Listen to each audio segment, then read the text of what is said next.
We have a special episode for you today. Welcome to another episode of BloodStream. My name is Amy Board, and I have been lucky enough to be your host for the past few weeks. As most of you know, Patrick and Natalie have been away from BloodStream for a bit since their daughter was born. And while we're thrilled to share that Vivian Bea Lynch is safely in the world, her journey in getting here was unexpected, complicated, and frankly, a little scary for her parents. Patrick and Natalie are health advocates. Natalie is even a birth worker and feels strongly that sharing their and Vivian's story will not only provide a means of processing for them both, but also extend the normalization and awareness for complicated birth stories. They believe in the power of storytelling for good and for healing, and this is Vivian's story. A gentle disclaimer that the following podcast will include graphic language and details that could trigger fear or discomfort. And we know many of you have a personal relationship with Patrick and Natalie, so just a reminder that it could take a bit for them to get back to your personal messages. Thank you so much for your patience, and welcome to BloodStream.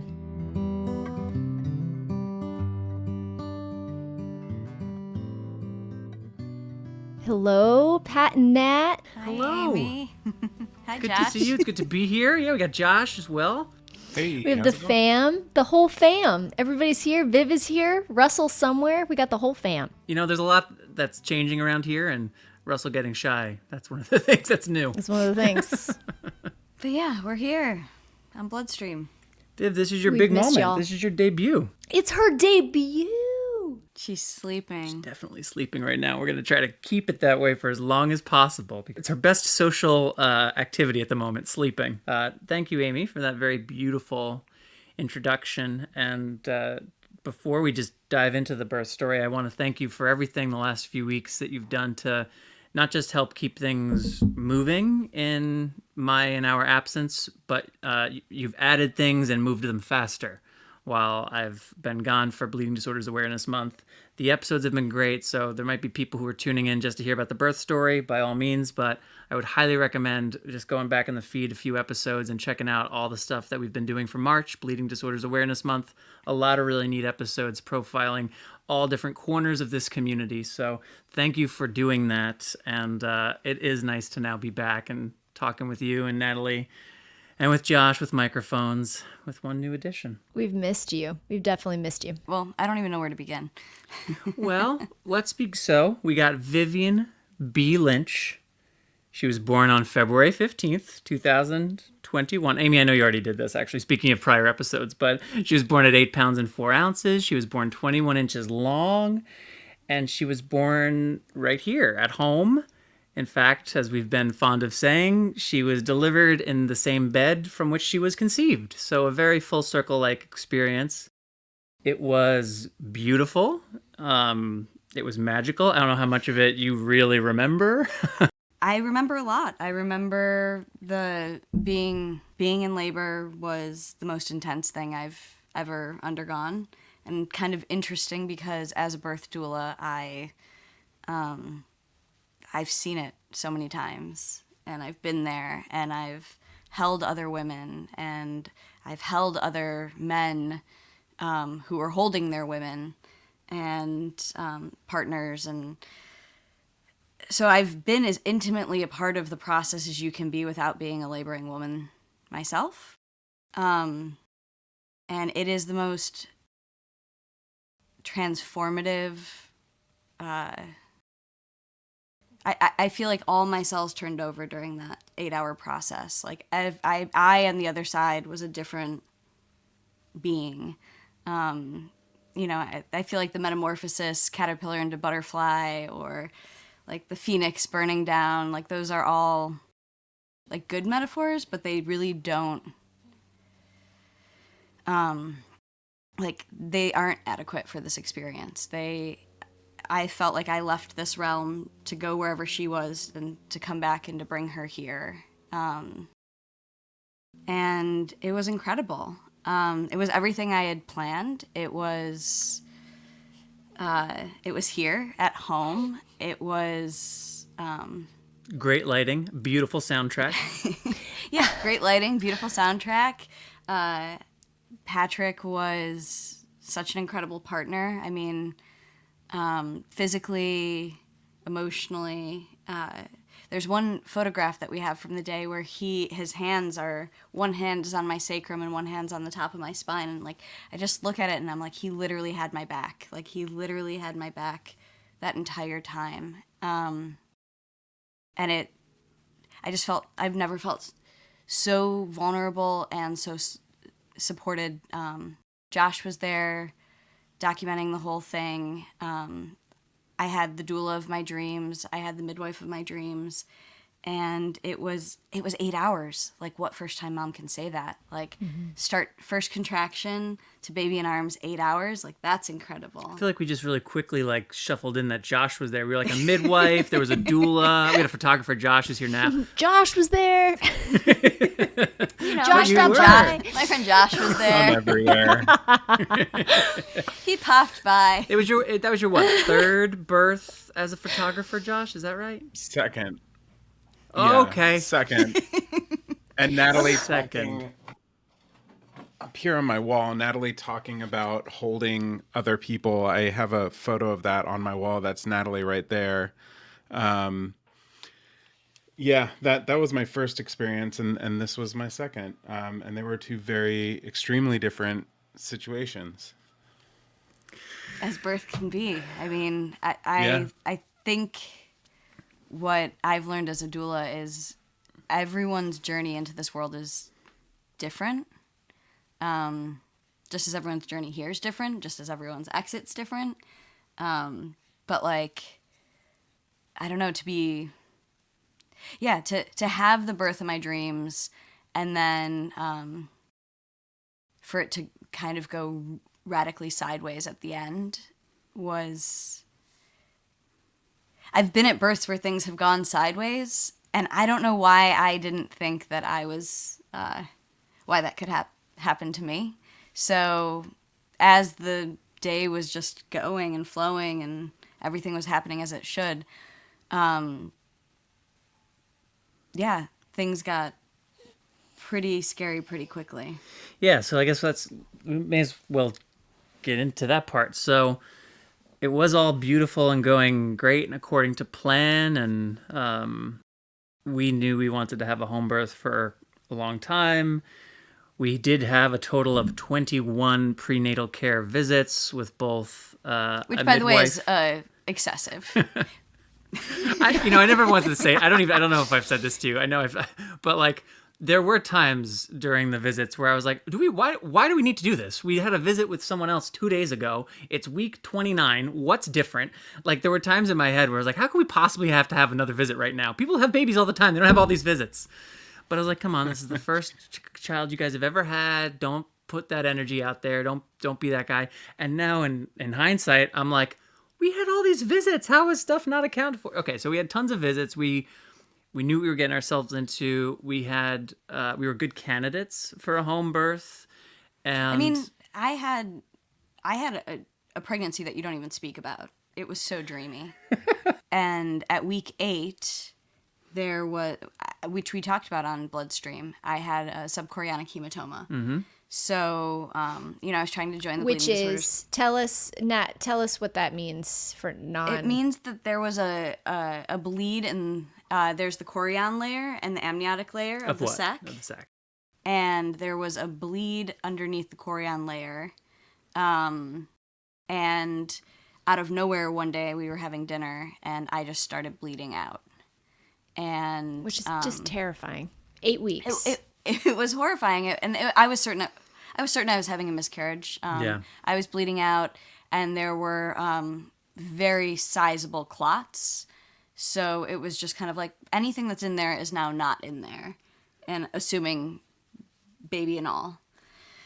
And then the next day we had an ultrasound, and baby was still in there. So that felt really shocking, and we found out that this is a normal, not normal thing. Like, it happens to a lot of people. It typically doesn't cause loss. I may bleed again. I should be on, not bed rest, but what was I put on? Do you remember what it was, Viv? I don't remember. It was just like... Moderate your activity. Yeah, like no more slow down surfing. Right. Yeah. Right. Like, don't be a maniac. Yeah, you were on the Don't Be a Maniac program. Yeah. Because prior to that, I was surfing, which didn't cause the hemorrhage, by the way. And I think I mentioned this when we brought this up previously, but it was a little striking and disconcerting to me that, first off, everything is just called blood. The stuff that came out of her, they were all different shades, different dilutions, different thicknesses, and like some was globular, some was really light, some was kind of thick, and we're just calling all of it blood. That to me feels problematic because it's different stuff, and that's a problem. And the other thing that struck me as a problem is the casual nature with which I was like, yeah, this is a thing that happens. Don't do the maniac program. Just keep an eye on things. We'll look at the size every ultrasound and see if it should go away by mid-pregnancy. Oh, I don't even see it anymore. And then it was just sort of like a thing in the past. But that all just... I had one more bleed at 10 weeks. Right. And then that was that. So as you may be able to expect, this will come back in the story. But that was the first, like, anything that was sort of like, okay. Yeah. But then you move on. Slowly, I don't want to say we forgot about it, but at 20-something weeks, it was no longer in the ultrasounds. We could no longer see it. They said it was not a concern. And my pregnancy was great. She was in there. I got big, but I was never in pain. I have chronic back problems. My back felt the best it's ever felt in my entire life during pregnancy. So maybe it says I need to like carry extra weight. I don't know. But yeah, I felt phenomenal. I had cystic acne for a long time. That cleared up in pregnancy. People talk about like their wives being like crazy and hormonal. I was like the most balanced I've been. Like, according to her, eh? haha. Huh? Huh? Viv? High five. Dad jokes starting early. These two. But yeah, like pregnancy was so smooth. I sat the 10-day Vipassana at 34 weeks. Yeah, December 15th-ish. Yeah, and I was going on 5-6 mile walks up until the day I gave birth. Like, things were top. And when Patrick said we were a good candidate for home birth, we switched to midwifery care at about 20 weeks, and everything went really smoothly. It was sort of like the subchorionic hematoma was a thing of the past. And also, I should mention in the context of BloodStream too, part of our making that decision involved consulting with a few hematologists just to say, hey, I have severe hemophilia. We plan not to find out the gender. We plan to birth at home. Is there anything I need to concern? Obviously, a son would not be a concern, but if I have a daughter, is there anything in particular? And the very clear guidance was, you are no more at risk for a bleeding issue related to your daughter at the time of birth than any other person who'd be having a child. There are things much more common than the symptomatic expression of hemophilia in females or severe hemophilia in females. There are things more common than that occur that we don't worry ourselves about because they don't occur very often. So when that was made very clear, that was comforting to me. So just to make that point too, I guess I feel, given the sideways ending, I feel adamant about defending the home birth choice. And maybe that's just defensive, maybe it's unnecessary, but I bought in, and we did all the stuff you're supposed to do. So it feels important to me as part of the story to just kind of reiterate that. We made an informed choice. Very informed, very highly cared for, very highly followed. I know sometimes people, because of our spontaneous nature, can think we do things in a bit more of a brash way than we sometimes do. We talk everything through. Yeah, there's a lot of friggin' prep on this set. So, yeah, it's interesting you say that, though, because I feel like when I was sharing the story with when I was sharing the story with people afterwards, I did feel myself get really defensive of being like, had we births in the hospital, same outcome would have happened. And it's kind of interesting now to kind of look back and to be like, why do I catch myself saying that? And it's like, because there is this inherent bias. Yeah, and we even faced a little bit of it in the hospital. I feel like we got to get to that part because we're like teasing the main thing too much. So there was, as Natalie went from 3 centimeters dilated to like fully dilated in a matter of a couple of hours, which is also highly unusual. So our little team, Josh included, went from kind of hanging out on standby, wondering, is this going to be a multi-day event, to rushing for what looked like it could be a Valentine's baby after all. She was born 25 minutes into the following day. So things escalated. That was exciting. The midwife called her assistant. That was when I knew I was like, okay, it's on. Once this assistant is being called, it is on. And it was going really well. And then as we got toward, here's the baby time, the baby's heart rate started to drop. And that was a bit of a concern. There was also... I mean, not even like, here's the baby. Like, I was in the water. I was in our tub. And then I moved to the bed. And as I was pushing... so the sac hadn't burst, so I was pushing the sac out. And it was becoming increasingly difficult to be like, I am not going to be able to get this whole sac out with the baby intact. And then there was a part of my ego who really wanted that, because babies that are born in the sac are born in caul, and there's a lot of folklore around babies that are born like that. So there was a part of me that was like, I am pushing this baby out in the sac. But then I told my midwife, I've been pushing for 90 minutes. I can't do this anymore. And I asked her to hook the sac. And she did. And when she did, Vivian quickly descended to crowning. And when she did that, her heart rate decelled to the 80s after being so good the entire time. She was, 140, 150, 160, where she should be, tolerating every contraction for the 8 hours. And then all of a sudden, there was a rapid deceleration.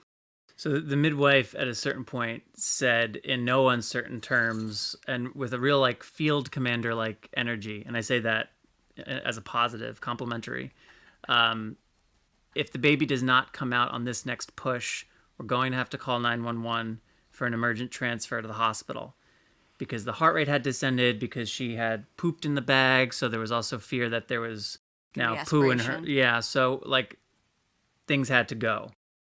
When she said that, I registered that as, oh, if the baby doesn't come out on this next push, there might not be a live baby.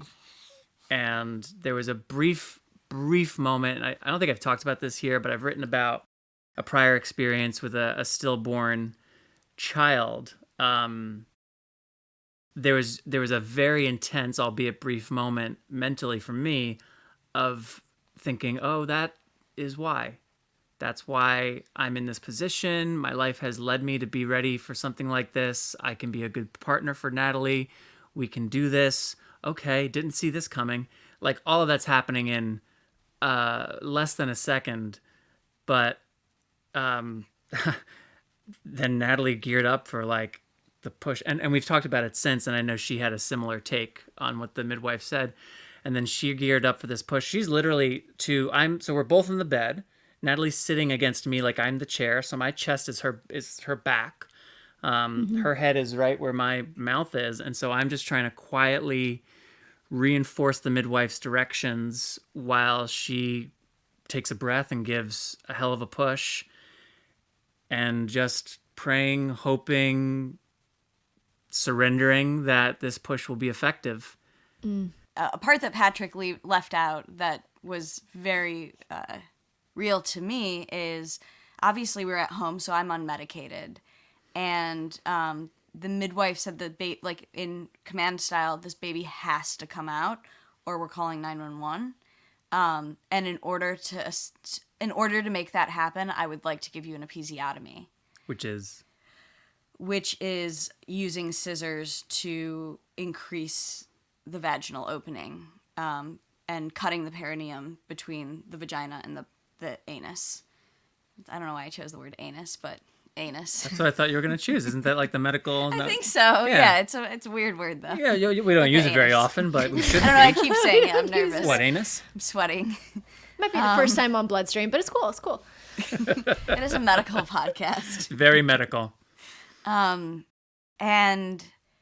yeah, I mean, the idea of being cut in those ways without local or any kind of painkiller sounds horrific, but in that moment, I was like, I don't care what you have to do. I'm going to do what I can do, which is push with all my might. Yeah. And you cut what you need to cut. And so she cut what she needed to cut, and I pushed with every ounce I had, and yeah, Vivian came out, and it's so interesting. As I was birthing, my mind was switching between birthing woman and doula, birthing woman and doula. Like, I would hear things that the team was saying, and I would like put it through my doula mind, and then I would try and become present. But when she came out and I saw her color immediately, and she was pink, I was greatly relieved, because I knew, okay, there's not a lung situation with the meconium. She didn't aspirate her poop. She also was born with a nuchal cord, so the cord was wrapped around her neck. So something I didn't know until our first midwife appointment when we were home, and the midwife told the birth story from her POV to us. And it's like one of those things that's kind of, I'm glad I didn't know in the moment. Babies have nuchal cords, double nuchal cords, and are fine. But given all the things that were going on, I didn't need to know that like that was part of it. Same. And yeah, and she was brought, and we told her to speak, and she was grunting and making noises and coughing and eventually crying and screaming, and I felt like, cool. Like, that was a little scary at the end. The last 10 seconds of the 8 hours was pretty horrifying. But like, there's nothing with more But like drama that than was birth. the story. It's like, Yeah, Right, that was like the story. okie dokie. Like, yeah. Yeah. you know, okay, I had to get an episiotomy, and later finding out that my midwife has given 4 episiotomies out of 2,000 births. I was one of 4. So this, Wow. and the thing is, know episiotomies that. are kind of archaic. Like, they don't really use them anymore. They used to use them just saying like, oh, cutting is better than tearing. But my midwife said if she didn't cut me, I wouldn't even have had a skid mark, that I was opening great, and which is also like, I was like, oh, I didn't need to know that. I would have been fine. Like, But you know, also, like, but we don't know what would have happened when the 8-4 came through. I know, Seems but like useless compliments that she's giving you. no, but Only it gonna felt cause like angst. yeah, it caused angst. I didn't but- like it either. Yeah, so we had her on our chests, and at that point, I felt. I mean, I was just like, cool, like, let's go make the birthday cake. Like, let's. I was exhausted. I was exasperated. I was in love. I was in awe. I was shocked. I was in love, And you weren't done. and I wasn't done. And I didn't really know that. So the placenta has to come out also. It's called the 3rd stage. And it sometimes happens immediately. It sometimes happens within 30 minutes, right? Like, it can kind of... Natalie's wasn't coming, and she was bleeding a lot. So then the midwife instructed her to push, and we sort of wound up back into a rhythm like when she was delivering Vivian, like a real geared up pushing, like to deliver this placenta. Still nothing, and still a lot of blood. I didn't know how serious it was at that point. And she had said to us in our early appointment that we would have what's called a managed 3rd stage, and kind of asked for my consent, which is also something that, like, I would have never consented to an episiotomy. I would have never consented to a managed 3rd stage, but it was... And what does that mean? It means where they, like, kind of help the placenta out manually. Right. And give you Pitocin so that your uterus clamps down and pushes the placenta out. So the reason at the final appointment she said that was I was in what's called prodromal labor for 2 weeks leading up to Vivian's birth. Every night from 5 p.m. to 10 p.m., my uterus would have a party. We thought It was for quite a while show. Yeah. that I was in labor almost every night leading up to then, Yeah. until it was just like, okay, this is the thing that happens. It's not Braxton Hicks, but it's practice labor. So she was afraid that my uterus would be fatigued at the end of the 8 hours.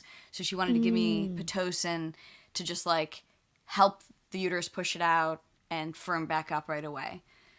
Little did she know that the placenta was gonna decide to stay. So in a way, had she not stabbed me with the Pitocin immediately with the old plan, there could have even been greater blood loss. So there was already this plan in place, and then the Right. emergency happened. So she had what's called retained placenta. So the midwife, after talking it through with her, went in to manually see if she could remove it, which is as barbaric as it sounds. When she started, pretty quickly, Natalie made a new sound. Natalie had made a lot of new sounds during labor, but most of them were in the like guttural, grounded, earthy, I'm creating life MFer kind of way. This was in I'm being tortured. This just sounded like sheer pain. And so she stopped immediately.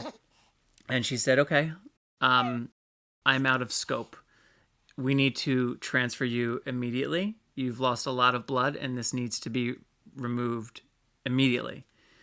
At the hospital. And so someone had to call 911, and that someone was Josh. Josh was our 911 caller. So this is how we bring you in, Josh. I would just before he called 911, he was holding a leg. He was holding a leg. Yeah, his job had already increased from photographer to assistant by that point, unannounced. Yeah, which I told Patrick when we were kind of debriefing about it that actually was putting me more in a comfort zone than like a traumatized zone, because like holding the camera and watching your friends, like when it's a stranger, it's stressful. When it's your friends, it's extremely stressful. And so the opportunity came where there was a foot open and the other one was being held by someone. And I just asked Natalie, would it help if I gave you my hand to push against? And I put my camera down and became part of the team. So as a team member, when it came time to call 911, that was my job, which I've only done that like 3 times ever in my whole life. And I hate talking to people on the phone. So it kind of went the same way as always, which was like, hello, 911, it's your emergency. Yeah, where are you? But I snapped into it and I pulled it off. And I knew you would, and I had to resist the urge to caretake as well. Because I kind of had a feeling when Davey, I guess, said 911. Davey's our midwife. I had a feeling it was going to be you, because it was a small team. It's us, it's the midwife, it's her assistant, and the doula, and Josh. So I kind of was like, Josh is going to have to be the one who's calling friggin' 911 right now, telling them about our gate, so there was this part of me that was just like wanted to jump in and say something and help. And I just had to remind myself, like, my job is right here. Josh is a capable adult. This is not what he signed up for, but I've been with him plenty of times where we've been in situations we didn't quite sign up for. He's making a phone call. He'll be okay. But it was interesting to just like be in the position where I'm thinking about Josh calling 911 as we have to transfer my wife to the hospital for the birth. It was just like, what is happening? What world are we in? And that kind of lasted a while, that what is happening. So he calls, and then within, 7 minutes? And I was expecting longer, because our infant CPR class, they kept reinforcing it's 12 minutes in Los Angeles. Average time is 12 minutes. So I'm hearing about all this blood loss, and I'm like, okay, 12 minutes, and we got to get there. They were in the house, I think, within 10. But there was kind of a comedy of errors, too. Like, when you say they were in the house... The first wave. EMTs were in the house, and they were like, oh, we can't do anything.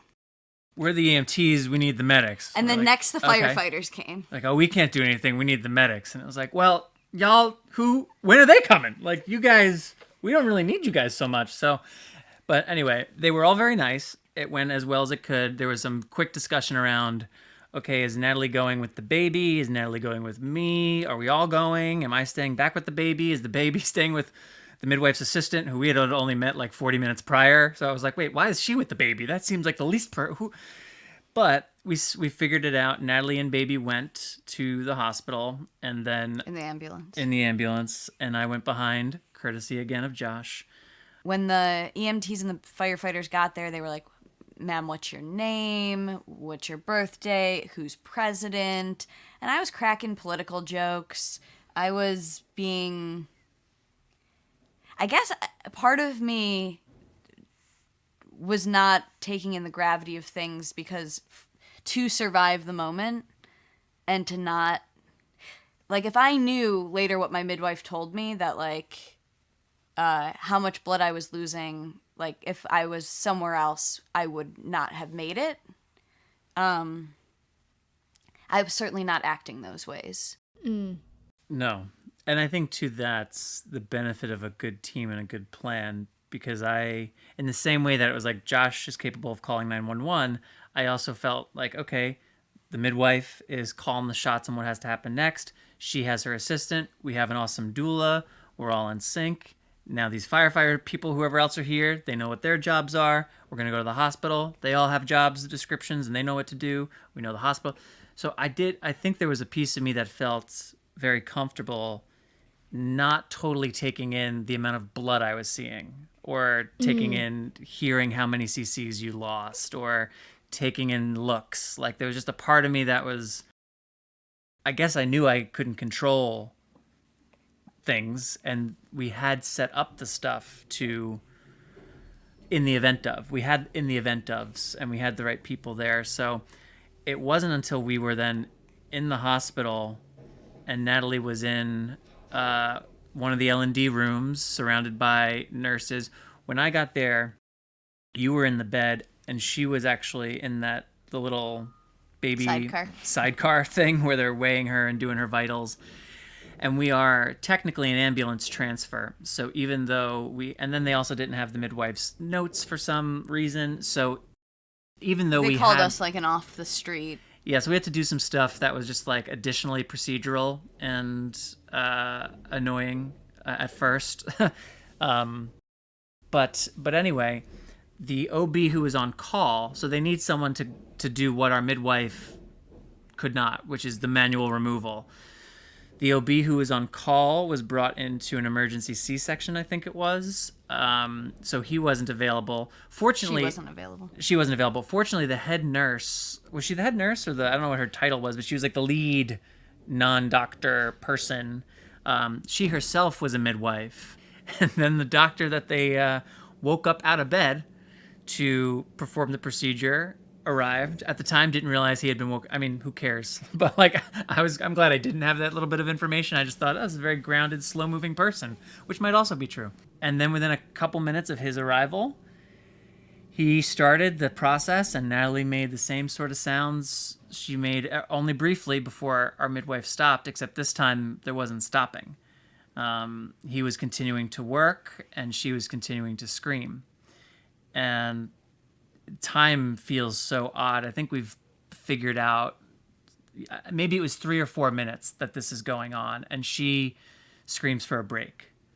And to his credit, he did a good job of ignoring most of her screaming and the things he had to just keep doing what he had to do. But he heard her when she said break, and they made eye contact and confirmed it. And he said, okay. He removed his hand and immediately said 2 minutes, which I was very grateful for because it felt just super clear. Oh, okay, it's a 2-minute break.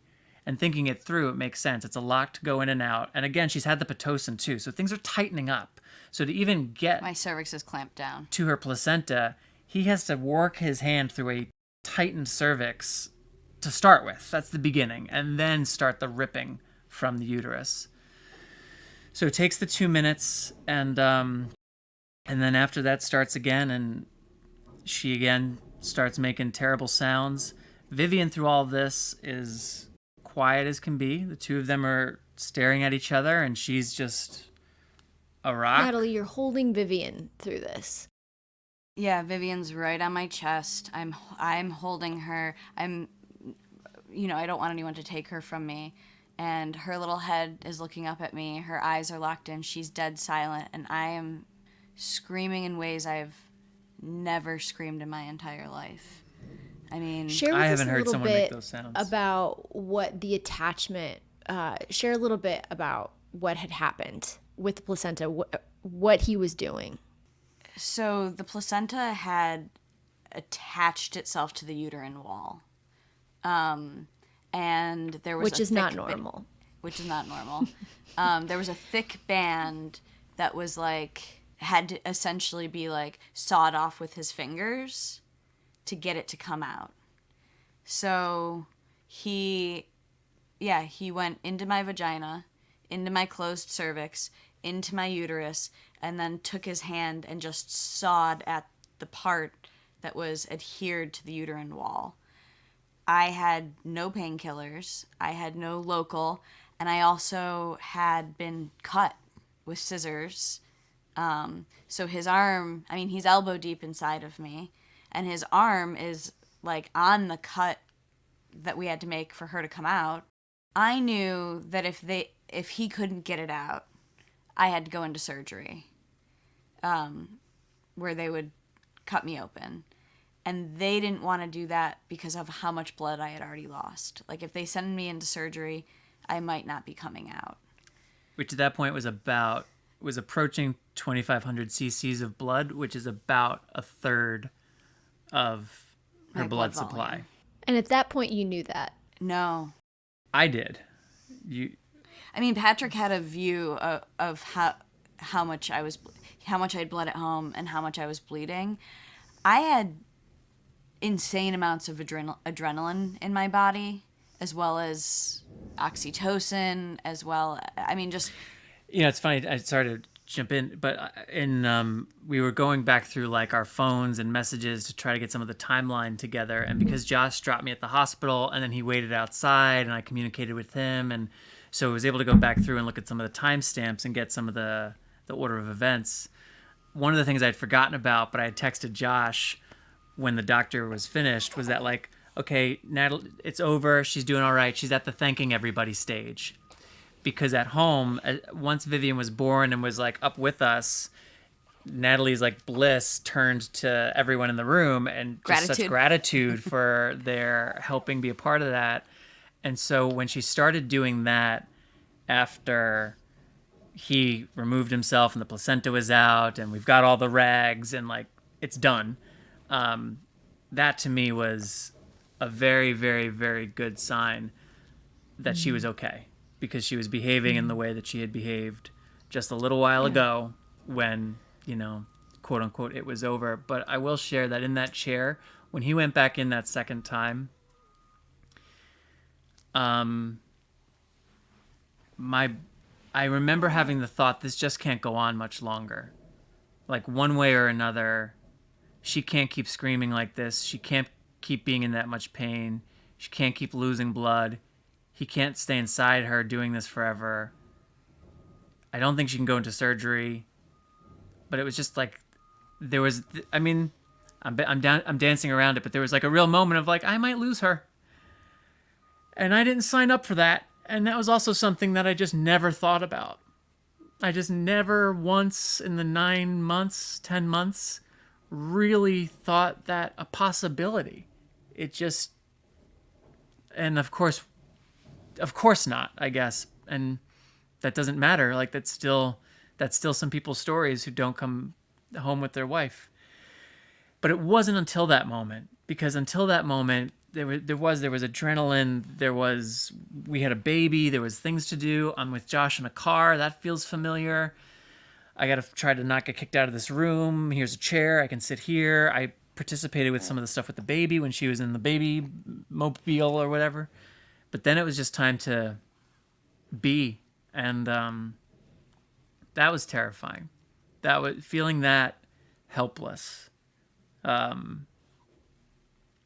That was hard, and that took a couple weeks to even like set in emotionally. And I think too, kind of going back to where we started in the beginning, there was such survival. I mean, then we don't have time for everything. We also left the hospital and her hemoglobin count was less than 7. She probably should have gotten a blood transfusion. She didn't. It wasn't even recommended. It's a whole story. So we were on a really aggressive blood building diet and bed rest regimen and like in real capital S survival mode for a couple of weeks. And I'm taking Vivian to appointments in the car by myself, being like, me and this 2-day-old, here we go. And it was just, there wasn't space to think about the loss or to feel the loss. So after talking it through with numerous people, our midwife, therapists, then there was a moment where it felt more real. And then on the couch, maybe like, I don't know, 10 days ago, something like that, a week ago, was like that was the big sort of, I don't know, release. That felt to me like the something finished, like something in the cycle was allowed to complete because we were safe on a couch with our baby. There wasn't other people in the house, which has been really, really helpful to have our wonderful vaccinated parents fly in and help, and to have some extraordinary friends come and make meals and clean, and just especially in that first week. But there's also just been a lot of other energy around, so it was finally a time to kind of acknowledge how scary that was. And you know, I feel bad even saying this because I love this peanut, and I'm really excited about everything to do with this peanut. In that moment, in my mind, the thing that was racing through though was like, this is not a trade I asked for. I don't want this trade. I think the part of my brain that was trying to like silver lining, where there's a baby, it was like, that's not going to cut it. And that has nothing at all to do with you, sweet Vivian Bea. It has everything to do with my love for your mom. But I felt bad having the thought, but I got to be honest. So, and you made it because you're super, super, super strong. And we did have a good plan, and we did have good care. And we got lucky. We got lucky because it's not everybody's story. As Vivian starts to pipe up, I mean, I said to our midwife just a few days ago, if Natalie had died and we had had all of this prenatal care, we've got friggin' Chrissy Teigen's OBGYN. We're in Los Angeles. He's in Beverly Hills. We've got this great 2,000 deliveries from this midwife. She's a birth worker. I'm a health advocate. Like, you couldn't, and this went the way it went. If she had been lost, I'd be a nightmare. I mean, I think what I said to her is, I would have to be locked up. I don't know where, but like, I couldn't accept that reality, that with everything that we had done to prepare for this, that somehow this could have just kind of gone completely undetected, unforeseeable. As it turns out, there's research to suggest, albeit not a ton, that there is some sort of connection between subchorionic hematomas and retained placentas. It's a whole thing. This is not that's a whole big topic. But I, as a human person, couldn't accept, and still can't really, that in 2021 in Los Angeles, that we're just unable to put these pieces together in such a way that it becomes literally life-threatening. We were on a call yesterday about a project related to maternal death in women of color. And in Brooklyn, I learned yesterday, if you're a woman of color, the maternal death rate is 11 times higher than if you're a Caucasian person. And it's like, this is insane. So I understand some of this is a mystery and we don't know it. I get to a degree that's true. But we must know enough to do things like dig into an 11x disparity in the care.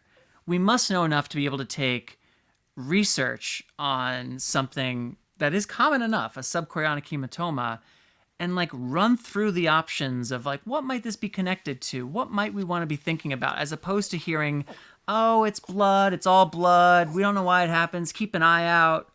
The casual nature of that thing that didn't sit well in the beginning, now it makes sense to me why it didn't sit well. And, as an advocate too, I continue to go through so many, should I have done something differently there? Should I have said something here? Should I have pushed there? Should I have fought back on that? Should I have done this? And, it's so friggin' hard, but I'm grateful. I'm grateful we're fine. And that's the other thing too, right? Like, we had to start the story too where it belonged. Here's Vivian Bea. She's great. We're happy. She's a wanted baby. We're happy to have her. She's entering a world of love, and she'll be very cared for and supported. And Natalie's doing well and is on a great path. But that's not the whole story. And I think I know I've I've been slow to want to talk to friends about this, let alone post about this, or frankly, much at all on social media for the last month, because I just haven't known how to like operate wholly and truly and to answer the thing everyone wants to talk about in a way that feels appropriate. Because aside from the pleasantries of people want to hear the good thing, tell them the back of the baseball card, nice stuff, and move on, like, sure. But also, if no one talks about the stuff they experience, and if no one gives voice to the really painful parts that this process can present, then that's a huge disservice. So I've been trying to figure out how to be like the health advocate I want, the husband and father, the professional, while also trying to just make sure I'm doing what's serving me best. So that's something that I think I continue. Like I kind of don't know how to have Casual conversation. Yeah, like I don't know how to talk. If it's not about basketball or work, then I guess it's about Vivian and our house. Like I just don't know how to talk about anything else. I've stopped listening to other podcasts. I've stopped watching other stuff. Like it's just been hard to escape a little bit. This has turned into like a therapy session for me, guys. Thank you. This is good. I have to think, I'm not I'm not a medical professional, as we say on BloodStream all the time, but I have to think that that's very normal to have a very intense experience, not just a physical near death terror experience, but just an experience of life where you kind of enter into a spiritual world of life and death, and some of these really intense places that we don't live there. It's not a comfort zone day to day. And I just, from my chair, what an opportunity to deepen, I think both of you, to deepen in your relationship, to deepen this relationship with this baby. I don't want to discredit anything, but just to give yourself, the patience and what an opportunity to, I don't know, to push into it a little bit. And it feels too now at this point like she was 4 weeks on Monday. So we're recording this on Happy St. Patty's Day. We're recording Wednesday. It'll come out Friday, right? So she's, oh, hello. She's just a bit over 4 weeks at the time that this is coming out. And it does now feel like, to your point about pushing into it, Amy, and like now I feel like we're just new parents with a new baby who's got... This feels like early postpartum. This not like right, working through trauma, not tragedy, because nothing tragic happened, but like it almost felt like when people are like, oh yeah, that first little bit, that shit's hard, right? And I want to be like, but this is like... I think that's been part of it too for me, is like I haven't wanted to hear, like I know people are saying those things this to connect. Now feels like the sleep deprivation, like right. a month in, like the normal, like, whew. Doesn't sleep and cries a lot. Right. Yep. Right. Like, it feels like a whole other layer. Yeah. But like normal, like a normal layer, not recovering from a shark attack kind of like on top of it all. Yeah. So that's been really it's good to be at this state. And literally she dropped her mom off at the airport hours ago. So we're just sort of entering the part where it feels like there's breathing room and not some lingering terror or worry that if we miss a bone broth or, if we don't get the next chicken liver or if she doesn't, sleep for this 3-hour stretch, like we're a little bit past that. So that feels nice. Nat, how have you been processing? What has this month been like for you? It's been hard. I'm experiencing postpartum depression and postpartum anxiety. Two things that feel very foreign. Like I'm not an anxious person and I'm not a depressed person. And not that there's anything wrong with those things, that it's just like so not a part of my not postpartum experience that I actually don't have tools for them.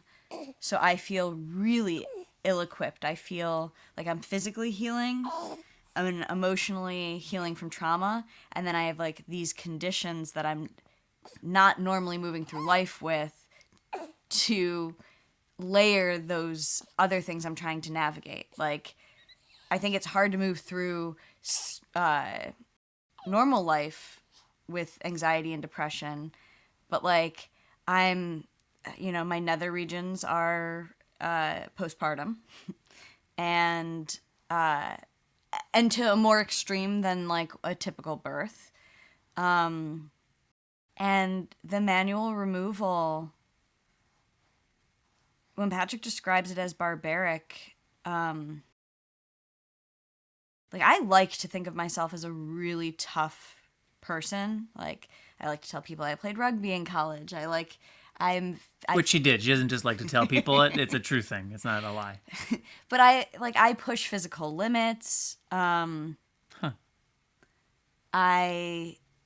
have never experienced the intensity. I would go through unmedicated childbirth for 4 weeks in a row before. I mean, I can't even compare.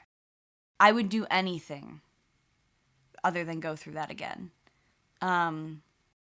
It was violent, and the worst part is it was necessary violence. Like, it was violence I was consenting to, because I knew if I didn't, I would lose my life. Like, I had to take it to live, which, yeah, I just don't know how many like life circumstances there are where you like have to like undergo that kind. I don't know if I would have been able to do it without like such a reason to live. Like, she was right on my chest, and I was looking at her, and I was looking at Patrick across the room, and I just, like, with her being so quiet and looking at me, I just really, really felt, and I'm not a religious person, but I just felt like God was on my chest. Like, I felt like the divine coming through her and being like, you can do this, and it's okay, and you can do hard things.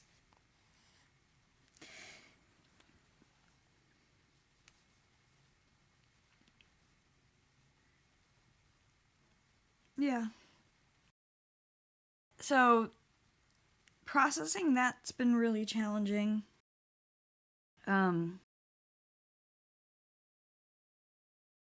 be physically healing, to be feeding someone exclusively from my body every 2 hours while I'm physically healing, to have not slept more than 3 hours in a row in 4 weeks, and to be severely, severely anemic. And if I never see another chicken liver again. Your ability to just eat that stuff, that to me was as impressive as your surviving the removal of the retained placenta. 3 times a day. Have you ever had to have chicken liver 3 times a day for 3 weeks? Absolutely not. Never. I've never had to have it once. Never. Well, never. Try not to have traumatic birth. That's all I can recommend. I don't know what to tell you, but if you do, you're gonna have to have a lot of chicken liver, and doesn't smell good. Russell loved it, but we were just squeezing and I can't cook worth a damn. So unfortunately, it's like we're squeezing lemon, just like throwing a little barbecue sauce in there, try to stir it up, like something. Oh Lord. So. Yeah. Parts of this were hard to listen to, but listening to your description of cooking is maybe the hardest part of this whole podcast. 100% triggered fear and discomfort. is a level of discomfort.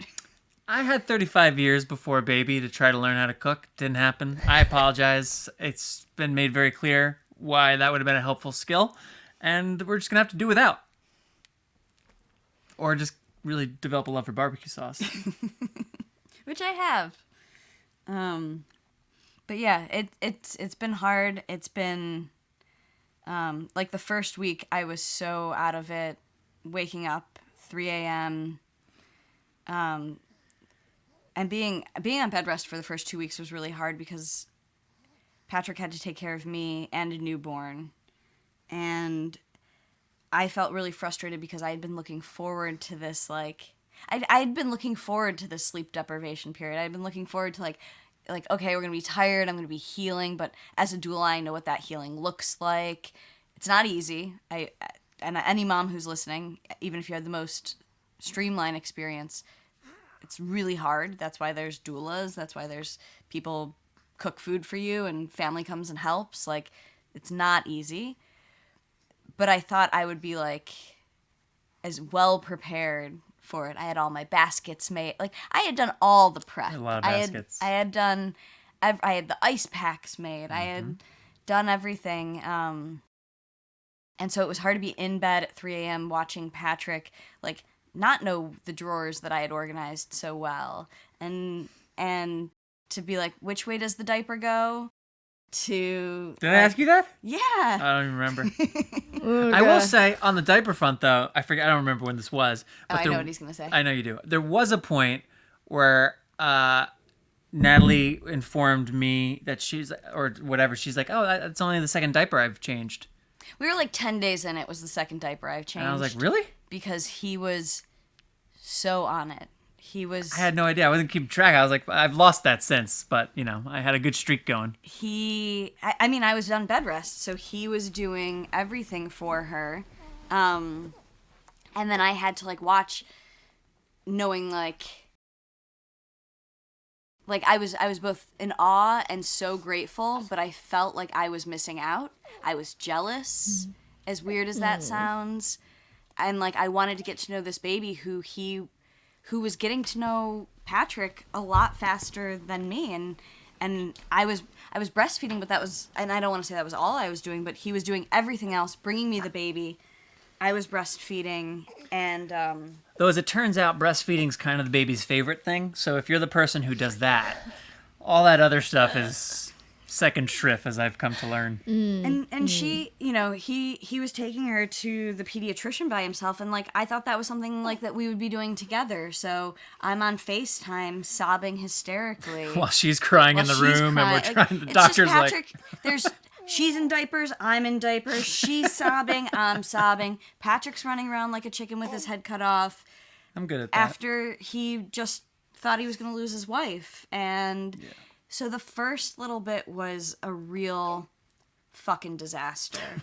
And then when I finally was able to get out of bed, I was doing the night feedings, and I'm sitting in the rocker with her, and I'm having audible hallucinations. Like, I'm hearing things that aren't there. I'm having such crazy anxiety. I'm so sleep deprived. And then I'm looking over at Patrick, who's snoring now because he's just been like taking care of two of us for 2 weeks, and I'm feeling murderous. Like, oh my God, he's 6 hours stretch. Like, oh, so angry at him. Oh, God. But also like being like, this dude totally deserves to sleep. He's been taking care of two people who can't do anything for themselves for 10 days. And then I broke down and I called my mom, and I just started sobbing hysterically. And I was like, I need my mother. She wasn't supposed to come out till this week. And I called her and I just said, can you come out? Like, I need you. And she came out, and she didn't even come out as a grandparent. She came out as a cook, a housekeeper, a nanny, a dog walker. Like, I mean, she filled every role in the house so that we had the opportunity to stay in bed and like get to know her and to connect. Because there were moments in the first week too where he's running around like a chicken with his head cut off. I'm recovering from physical and emotional trauma, grabbing him saying like, can you just come in bed and process with me? I'm losing my mind. I felt like I couldn't heal without having my person, and my person was doing all the other things, keeping all the trains moving. And I was like, I'm struggling more than I've ever struggled in my entire life, and all I need is you. There's literally not a postpartum doula. There's not my mom. There's no one who can like do what I need you to do for me to heal. And he was like, I can't. Like, I have all these other responsibilities. We have a baby. And in that moment, I felt really abandoned. I felt really alone. But I also like felt a lot of empathy for what what he couldn't stop to process with me because he couldn't go to where that would require him to go to without shutting down completely. And that's what we had a week ago when we were on the couch, and that moment he referenced earlier, where we could actually talk about it for the first time, because it was really intense, and it is really intense, and without a little space and without a little time and without a little help making sure the trains are moving, we couldn't do that. And I felt like I can't heal until I have that. And I was just in so much physical pain, and he was helping with all the very practical aspects of that. And it felt frustrating to be like, but can't you do it? And I think at one point you said, I'm driving a car and juggling chainsaws. Like, I don't know what else you want me to do. And I was like, I need more than that. And I know that's ridiculous to ask of someone, but there are just moments in partnership where you're just like, I get it, but also... And that's when having the grandparents and other people, then like someone else could drive the car, a couple other people could look at chainsaws, and then there was space and time enough. And part of that could have been defense too, but it also, just practically speaking, was just wild. I mean, yeah. Just... Well, and I was breaking down sobbing, and he was like, what else do you need? And I was like, I need to be held. I literally need you to get in this bed and just hold me for 40 hours while I sob, while I like process everything and sob. And he was like, that doesn't fit in the schedule today. And I was like, and also that's really hard to fit in a schedule when you have a newborn. Like, right. We've had these wonderful years together where if someone's having a rough day, we can just shut the world out on a Sunday and just like heal together and be together. And like, that's not an option when you have someone who's trying to be on your boob every 90 minutes. And I can't imagine life without her. And there were moments in this last month where I was like, we had it really good. What did we do? And like the guilt you feel for even a nanosecond of that kind of thought is horrible. But like I am pretty certain every parent goes through some second of that where it just feels so overwhelming that you're just like, shit. And then there's just like these amazing moments. Also, I just have to call out, this is the longest stretch she has been this I was about to silent say, and she's this kind of good. like... She's incredible. I think the key is... Every parent who listens or watches this is going to be like, dream child, y'all. Here's the trick. Just make sure they don't sleep the night before the podcast interview.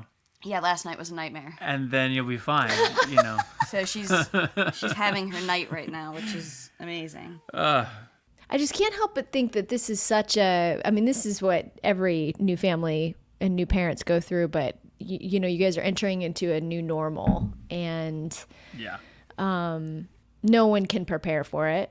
And what a humbling thing that, to work in this and to have it be your passion, which I know that it is, and what a slice of the human condition to just know that you could never prepare for this in some way. And again, I've said this to you before, but I'm really impressed that you are processing this together.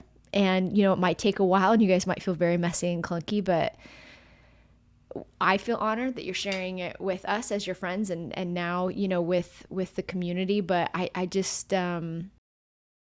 you will be for the better for it. And I think we will too, just inviting everyone in. I just really respect you. Thanks for saying that, Amy.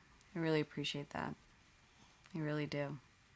It is wild for it to be my profession, and I go to postpartum visits where families are tired, and I think there was something I brought as a doula not being a parent before that was really helpful, and I think there's going to be things that I bring as a doula now being a parent that are going to be different and helpful.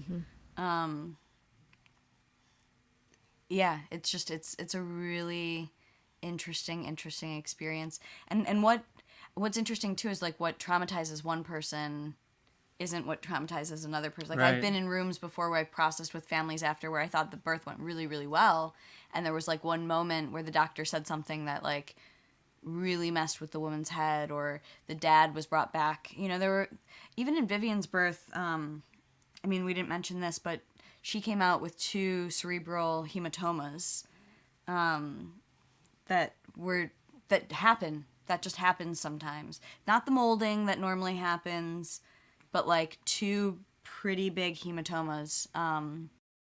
So not only were they unable to stop my bleeding, but Vivian had 2 pretty intense bleeds on her head. And like, Hollywood wouldn't write that for this family. It's just too on the nose. It's just too bloody. It's too bloody. And traumatizing for Patrick, just with his history of loss. And her hematomas have reabsorbed, and her head looks great.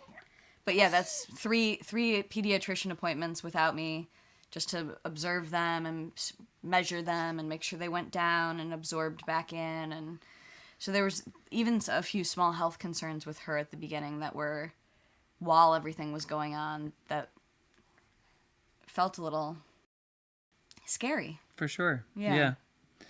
Amy, you mentioned too, like the community and people who listen to this. It was funny when I was like thinking, am I really going to ask Natalie if she'll do a damn podcast with me? Like, of all the times in the world to be like, hey, can we work this into the schedule? Like, how about we do a podcast? But when thinking about the story and this experience, I mean, as a producer, like, why do we have this if I wasn't going to talk about this? And if I was going to talk about it, I would prefer if we were talking about it. So, hey, Nat, you want to do a pod? You know, but there's definitely like the part of me that was like, am I really making this ask? But it felt as though this is why. Like, this is the reason. There are certain times where the reason for things we do are more apparent than others, and this feels like one of those times to me. A related thought that I think I just want to call attention to. I know there are a lot of people who are listening who did receive information at the time of their delivery of a child or immediately after about a diagnosis or something else that was undesirable. And I am sensitive to that, and I'm aware that our story has we're in a really good place. I'm very grateful for that. But I do want to make, I guess for my own self-consciousness, for those who would love to have the headaches that we have had, as opposed to whatever you may have had instead, I hear that. I hear that. And I also know there's space enough for everyone's story and for Vivian's story and all that it includes to exist. And it's important that it be shared, but I am aware that there are a lot of folks in the rare disease world who didn't intend on being here. And I think in the way that Natalie just said, her work as a doula will now be differently well informed by her experience. I think my appreciation and thoughtfulness for those parents has a new, it's different for me now, I guess is what I'm trying to say. So I just wanted to call attention to that, and thank you to everybody who has helped support, either through sending messages or all the people who have helped in our lives. Just, like, it really is such a team effort, and we have felt it too. So thank you to everybody. It is cool. Like, new life brings like such community, just an outpouring of love. And it's like we all, I mean, yeah, everyone rallies around a baby. And it's, part of the reason I do birth work is it is the ultimate act of hope.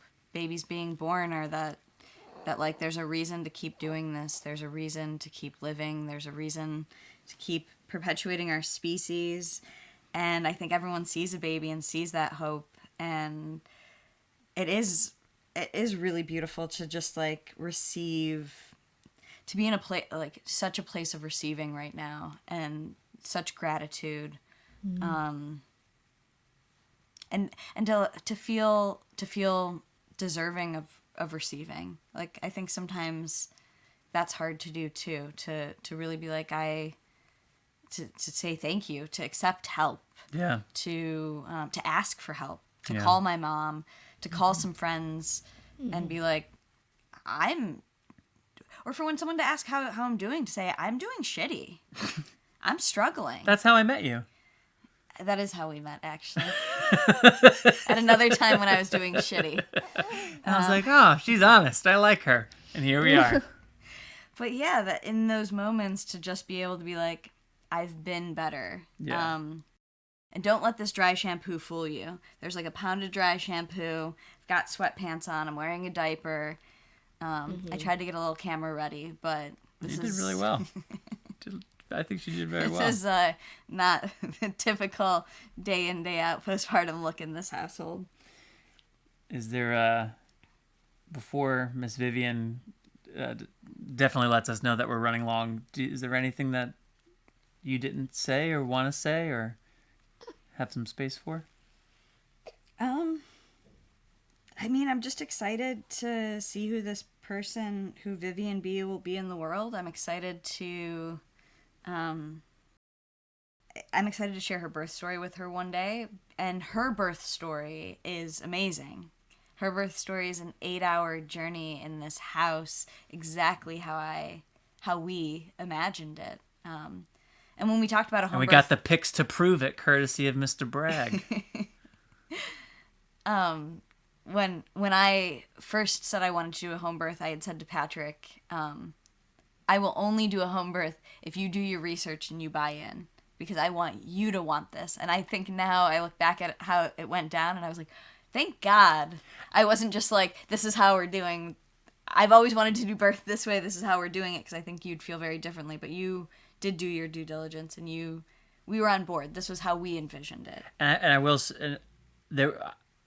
when the moments weren't, when things were scary, there was zero resentment or sense of, I didn't sign up for this, and that was, I was glad to note that, that there was no sense of like my agency or whatever was not accounted for in this. It's like these were mutually made decisions, well-informed decisions, and now we're just in it. So yeah, that's important. That's I guess one other thing I want to say too is my professional doula brain. So since I've been healing mentally and emotionally, I've been doing a lot of research, because this was something I was not really well informed on, and found out that a lot of people aren't well informed on it. Ended up sending a scholarly paper to my midwife, who now is changing her practice. She is not going to take anybody for home birth who has had a first trimester bleed. So my subchorionic hematoma will now not make people eligible for care with my midwife. I think there are probably midwives out there who will still provide care. Yeah. So she's changing her practice after what happened to me. And so in the program notes, we can put the articles from the American College of, from ACOG, Obstetrics and Gynecology, about subchorionic hematomas and retained placentas for anyone who's interested. Look at you in postpartum talking about program notes. Like you're more with it than maybe. She's a pro. Yeah. Huh? She's a pro. Like 2 hours from now, when I'm like sobbing and having a mental breakdown and saying that I'm a bad mother and that I should be locked up and I'm crazy. Sure, but right now, right in this moment, I'm on my game. But yeah, that and I've connected with other people who have had this situation before, and it is interesting to hear their stories. And moving forward, if we decide to have another child, it'll be an interesting hospital birth. Or birth center connected to a hospital, or we'll get to all that. Yeah. Josh, I know you're gonna, in lieu of our handy. That's not the right word. In lieu of Greg, we'll just say his name, that you'll be editing, and I'm sure you're not looking for this to get much longer. But is there anything in particular that you haven't gotten a chance to say, or is on your mind? I would just love to hear what it is. If so, and meanwhile, look at this. Hi, Viv. The ring light is really too much for her.